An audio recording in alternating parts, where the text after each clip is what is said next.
তো hello guys, welcome back to our channel মিষ্টি and mom. তো আমি আবারও চলে এসেছি মিষ্টির বিকেলের খাবার নিয়ে। আজকে মিষ্টির বিকেলের মেনুতে আমি বানিয়েছি পাস্তা।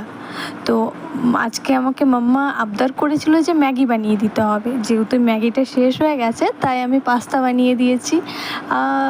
মাম্মা খুব একটা আবদার করে না, যখন আবদার করে আমি তার মনটা ভাঙতে চাই না, তাই আমি বানিয়ে দিই তার আনন্দের জন্য। আমি তার পাস্তার ওপরে ঝুরি ঝুরি করে ডিম ভেজে সেটাকে ছড়িয়ে দিচ্ছি, কারণ সে ডিম খেতে খুব একটা ভালোবাসে না। তাই আমি যে কোনো খাবারে বা যে কোনো অজুহাতে তাকে ডিমটা আমি খাওয়াতে চাই। তারপরে আমি ওটাকে দিয়ে করে একটা স্পুন দিয়ে দিচ্ছি যাতে তার খেতে সুবিধা হয়।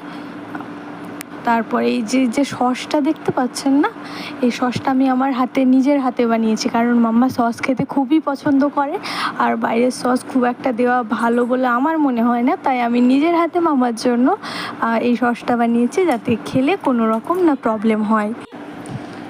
এবারে সস দেওয়ার পরে তার প্লেটটা সম্পূর্ণভাবে রেডি। খুব ইয়াম্মি লাগছে না দেখতে? ভীষণ টেস্টি হয়েছিল। এবার মাম্মার খাবার বানাতে বানাতে আমার মুখের অবস্থা দেখো। এবারে মাম্মার খাবারটা আমি রেখে দিয়েছি, এবার মাম্মাকে নিয়ে চলে আসি। এই যে মিষ্টিকে নিয়ে চলে এসেছি আমি, এবারে টেবিলে রাখবো। দেখছো তার আনন্দটা, দেখছো?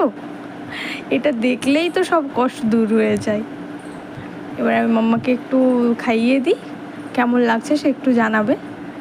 তার তো খুবই পছন্দ হয়েছে, আমি একটু টেস্ট করে দেখি কেমন হয়েছে। তো কেমন লাগলো ভিডিওটা সবাই জানিও। টাটা।